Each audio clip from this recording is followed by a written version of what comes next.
Hello and welcome back to our next segment reading of the Asatru Edda. I am Asgarod Skeg, and today's segment is actually more of just a poem than it is an actual per se story kind of format of reading.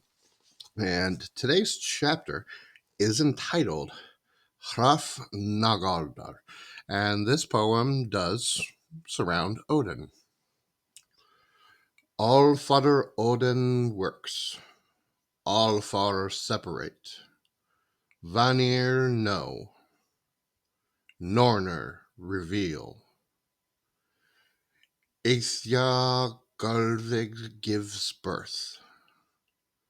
Men endure. Dusar wait. Velkajor yearn. The Aesir suspected an evil scheme. Whites confounded the weather with magic. Ulder was appointed Odrorir's keeper, powerful to protect it from the mightiest winter. Hulgur then disappears, seeking the heavens. Men's ruin is suspected if he is delayed. Thrain's thought is an oppressive dream. Dane Brokker's dream was thought enigmatic. The Dvergers' powers dwindle, the world sink down towards Ginnung's abyss. Often Alsvither fells from above, often he gathers the fallen again. Earth and sun cannot stand firm, malignant winds do not cease. Hidden in the glorious well of Mimir lies all knowledge. Know you yet, or what? The curious Dis dwells in the dales descended from Yggdrasil's ash. Of Alfar kin, Idunn was her name, youngest of Ivaldi's elder children. She suffered, and snow fell, was confined under the old tree's trunk. Used to better abodes back home, she disliked staying at Norvi Mimir's daughters. The victor Godar see Nauma Idunn grieving in the wolf's home, given a wolf's skin. She clad herself therein, changed disposition, delighted in guile, shifted her shape.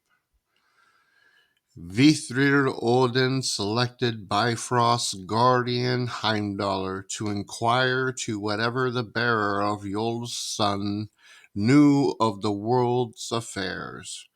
Blagi and Lopter Loki bore witness. They sang sorcery, they rode wolves. Ragnir Volander and Regnin Eagle against the world's house. Odin listens in Hriðskarf. He watched the traveler's distant journey.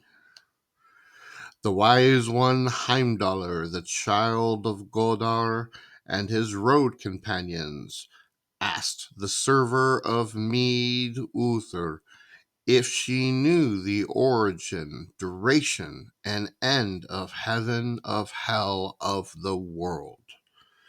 She did not speak her mind, nor was Greshun Uther able to utter a word, nor express any joy.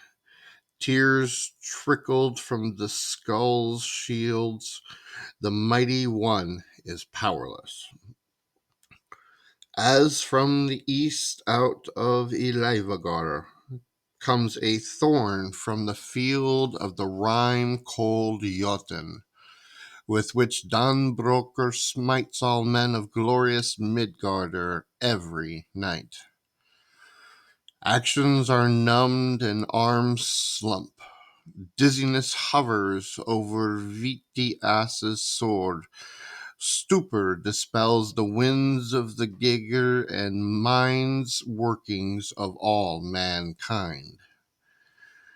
Thus the Goden perceived the state of Yoren Uller, swollen with sorrows when no answer came forth. They grew more persistent as response was denied, but all their words were to no avail. The leader of the expedition went forth, the guardian of Herjan Odin's Jarlhorn, Heimdall. He chose as his companion the kinsman of Laufey, Grimnir Odin's poet, guarded the ground. Vithar Odin, Segnar arrived at Valhall. Born by both the Fjornjot's sons, they walked in and greet the Aesir, already at eager Odin's merry ale feast. Hail to Hrafnagaldr Odin, the happiest As. May you preside over the mead of the high seat.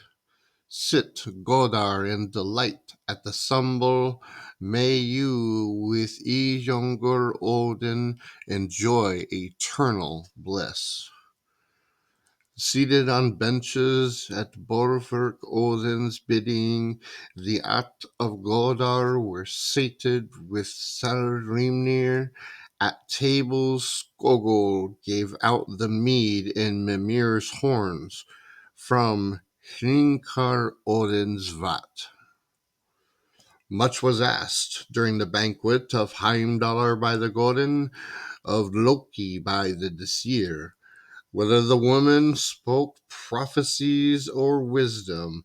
All day she asked until twilight approached. They deemed it bagged that their futile errand of little glory had gone wrong. It would prove hard to find the play that needed to get an answer from the woman. Odin answers all listened. Night is the time for new advice.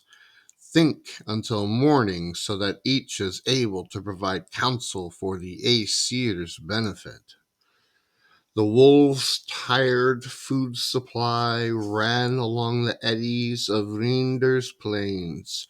The Godin left the feast and saluted Hraptor Odin and Frigga as Hrimfaxi ascended. Dellinger's son urged on his horse. Well adorned with precious stones, the horse's mane glows above Mannheimer. The steed drew Dvalin's playmate in his chariot. At Jormungandr's northern horse door, under the outermost roof of the noble tree, Jotnar and Jotun maids, dead men, Dverger and Dokurfar, went to their couches.